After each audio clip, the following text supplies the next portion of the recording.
स्वागत है आपके अपनी पसंदीदा यूट्यूब चैनल पे। तो आज का हमारा क्वेश्चन है एक्सरसाइज 5.3 का क्वेश्चन नंबर 3 का 10th पार्ट। इस क्वेश्चन में कहा है कि हमें एल दिया है, एस एन दिया है, एन में ज्ञात करना है और ए ज्ञात करना है, और जब हमें डी बराबर 2 दिया हो तो हमें पता है हम एल को ए एन भी लिख सकते हैं और टी एन लिख सकते हैं। जब हम एल को ए एन और टी एन लिख सकते हैं तो हमें पता है इनका formula A plus N minus 1 into D.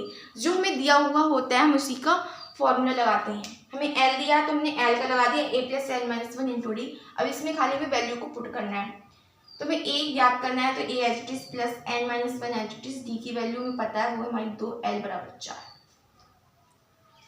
ठीक है, तो यहाँ से ए प्लस 2 के गुणा कर देंगे 1 तो 2n माइनस 2 बराबर 4।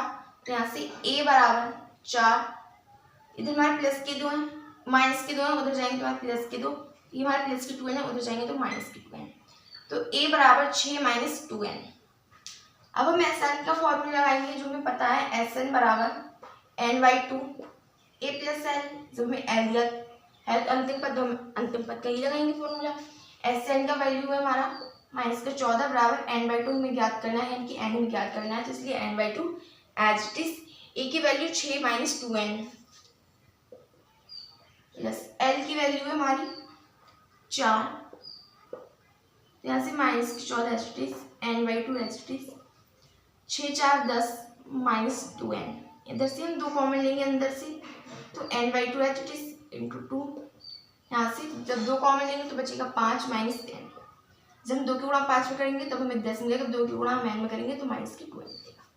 2 से 2 काटते हमने, माइनस की 14 एच टी n गुणा हम इसमें अंदर करेंगे तो 5n माइनस का n स्क्वायर। अब माइनस का एन स्क्वायर इस तरफ लेंगे जिससे ही हमारा प्लस का हो जाएगा, तो एन स्क्वायर ऐसे ही, एन स्क्वायर इधर लाए तो प्लस का हो गया, 5n ऐसे ही।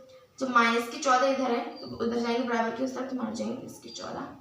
अब एन स्क्वायर एक्स माइनस के 5x इधर आ जाएंगे, प्लस के 5x तो बराबर किस तरफ आएंगे तो माइनस के 5x प्लस की 14 है, इस तरफ आएंगे तो माइनस की 14 बराबर 0। अब हमें 14 के ऐसे वर्णन करना है कि हमें घटाने पर 5 मिले। 14 के ऐसे गुणनखंड की हमें घटाने पर 5 मिले, उनकी गुणा करने पर हमें 14 मिले। तो एन स्क्वायर ऐसे ही, और 14 के ऐसे गुणन करना है, 7 में से 2 गए तो हमें 5 मिलेगा, और 7 के और 2 के गुणा करेंगे तो हमें 14 मिलेगा। तो माइनस 7 माइनस 2 एन, ये एक्स नहीं है एन माइनस 14 बराबर 0।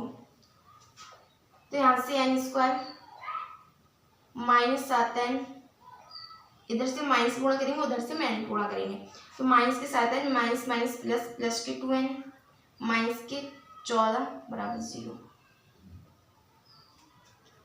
तो यहाँ से हम n कॉमन लेंगे और इधर से हम 2 कॉमन लेंगे, तो हम इधर से n कॉमन लेंगे तो हमें बचेगा n माइनस 7, इधर से हम 2 कॉमन लेंगे तब n माइनस 7 बराबर 0।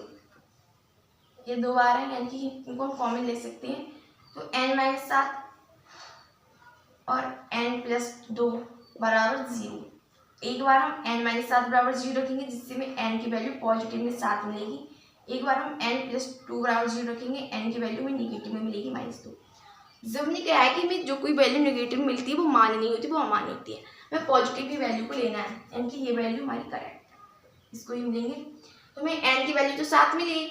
अब हमें a की वैल्यू ज्ञात करनी है। a की वैल्यू ज्ञात करने के लिए हमने ये निकाला था, a बराबर 6 माइनस 2n। तो यहाँ से a बराबर 6 माइनस 2n, a में ज्ञात करना है तो 6 ऐसे माइनस 2, n की वैल्यू हमारी 7 है। तो यहाँ से a बराबर 6 माइनस 7 दूनी 14 माइनस के 14, a बराबर माइनस के 8, क्योंकि मैं माइनस की वैल्यू चाहता है माइनस के 14 और माइनस के 14 में प्लस के 6 जाएंगे तो हमें माइनस का 8 मिलेगा। तो हमें a की और n की वैल्यू मिल गई, n बराबर 7 और a बराबर माइनस का 8, यही हमारा आंसर है। ठीक है।